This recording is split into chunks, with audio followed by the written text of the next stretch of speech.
만약 총리께서 헬스장을 운영하는 사장님이시라면 2달 가까이 이렇게 문을 못 열고 있는데 반발하는 게 또 당연하지 않을까요? 총리님 어떻습니까? 예, 뭐 충분히 이해도 되고 역지사지를 해보면 얼마나 힘들까 정말 그 눈물이 나죠. 예. 이분이 내고 있는 임대료가 800만 원이라고 그러시지 않았습니까? 전 800만 원. 예.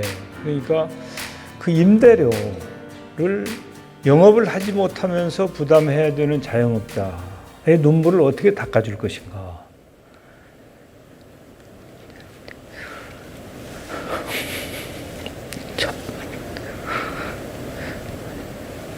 네. 정말 힘든 일이죠.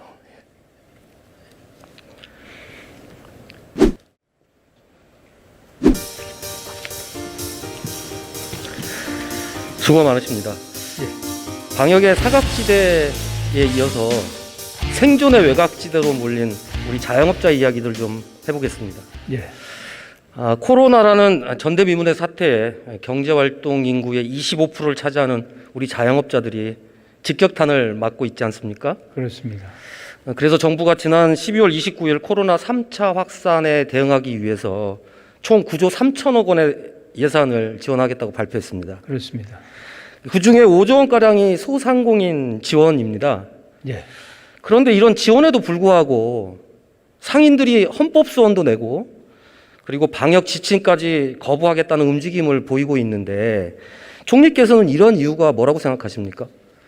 예, 정부는 한다고 하지만 그래도 자영업자들이 겪고 있는 고통이나 손실에 비하면 턱없이 부족하지요. 그렇기 때문에 아마 참으로 견디다 못해서 그런 걱정을 하시는 게 아닌가 하는 생각이 들어서 정말 가슴이 아픕니다.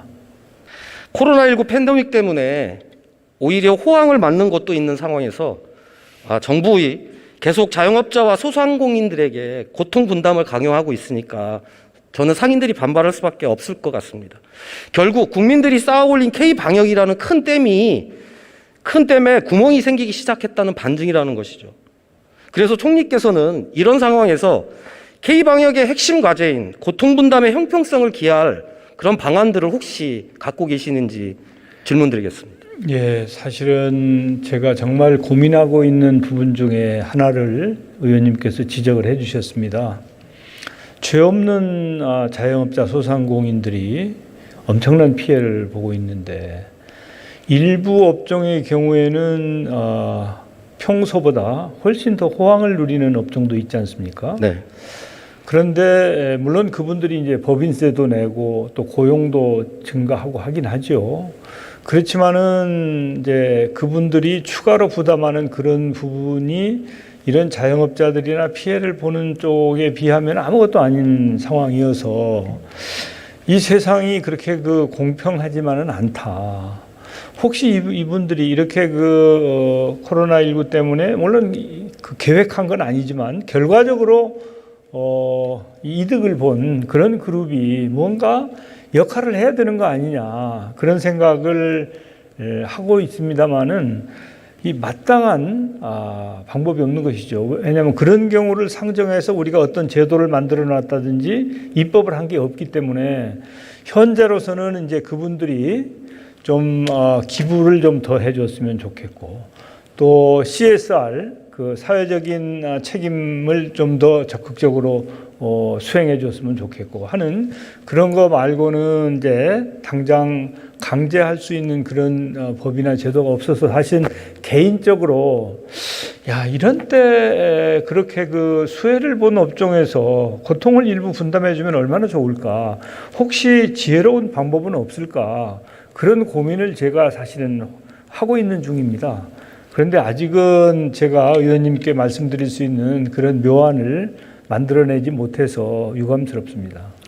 실제 현장 상황이 어떤지 인천에 헬스장을 운영하고 있는 사장님을 만나서 얘기를 좀 들어봤습니다. 이 사장님이 운영하는 헬스장의 면적이 약 한 200평가량 정도 되고요. 임대료가 월 800만 원입니다. 그리고 관리비가 200만 원, 또 기구 관리하고 렌탈비가 200만 원이었습니다. 그러니까 인건비를 제외하고도 고정 지출이 월 1,200만 원입니다. 그런데 앞에서 얘기했듯이 정부의 지원은 1.9% 금리의 대출 지원과 그다음에 전기료 등 각종 공과금의 납부 기한을 연장해 주는 것, 그리고 이번에 직접 지원할 300만 원이 전부입니다. 만약 총리께서 헬스장을 운영하는 사장님이시라면 2달 가까이 이렇게 문을 못 열고 있는데 이런 지원금을 준다고 했을 때 반발하는 게 또 당연하지 않을까요? 총리님 어떻습니까? 예, 뭐 충분히 이해도 되고 역지사지를 해보면 얼마나 힘들까 정말 그 눈물이 나죠. 예. 그리고 최근에 이제 헬스장에 대해서 형평성 문제를 제기하니까 돌봄 기능을 하는 경우에 허용하겠다 이렇게 얘기를 하셨더라고요. 저는 너무 안타까웠습니다, 총리님. 왜냐하면 실제 돌봄을 위해 자녀를 헬스장에 보낼 부모님들이 과연 얼마나 계실까요? 한마디로 얘기하면 배고픈 사람에게 못 먹는 감, 썩은 감 주는 격이라는 말씀이죠. 참 정부의 방역 지침을 정말 충실히 따라온 사람들입니다. 그러니까 죽게 생겼으니 살려달라고 요구하고 있는 것입니다.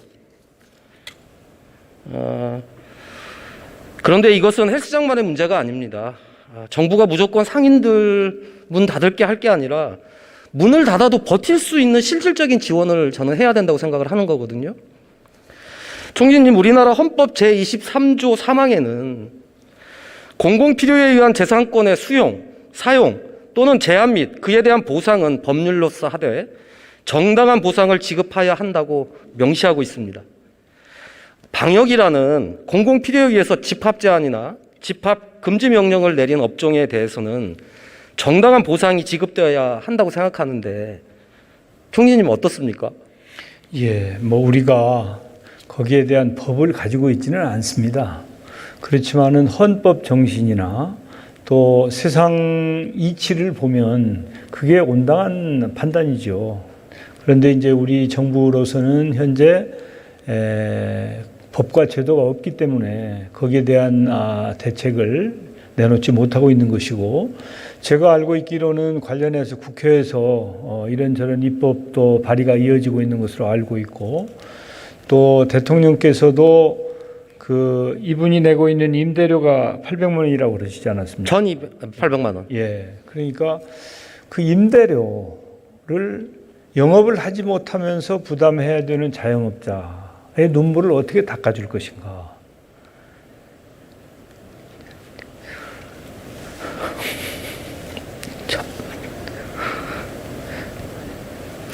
네. 정말 힘든 일이죠. 총리님을 비롯한 모든 정부 부처의 관련 공무원들과 또 이 자리에 함께하고 있는 국회의원 모두가 함께 지혜를 짜내야 될 그런 시간이라고 생각을 합니다. 사실 해외 사례를 보면 일본의 경우에도 6개월치 임대료를 개인 사업자에게 3천만 원까지 지원하고 있고, 캐나다는 지난 4월에서 9월까지 긴급 임대료 보조금을 통해서 임대료 75%를 감면하고 50%는 또 정부가 부담도 했습니다.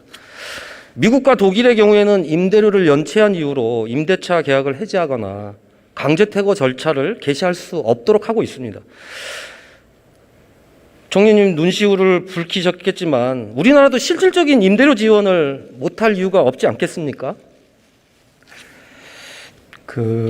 제가 이제 대통령님을 모시고 주례회동이라는 걸 합니다. 매주 월요일 날 업무 보고도 드리고 또 필요하면은 의견도 제시하고 지시도 받고 하는데, 그 주례회동을 하는 기회에도 이 문제와 관련해서 대통령님께 말씀도 올리고 또 함께 걱정을 하기도 했습니다.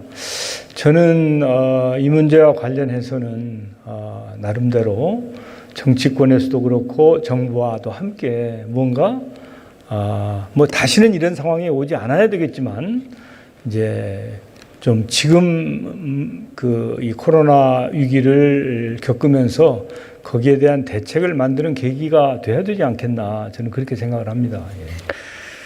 네, 우리 자영업자들이 체감할 수 있는 실질적인 지원이 꼭 필요한 상황이고요. 정부 스스로도 현재 코로나 상황을 전시 상황과 같다고 했습니다.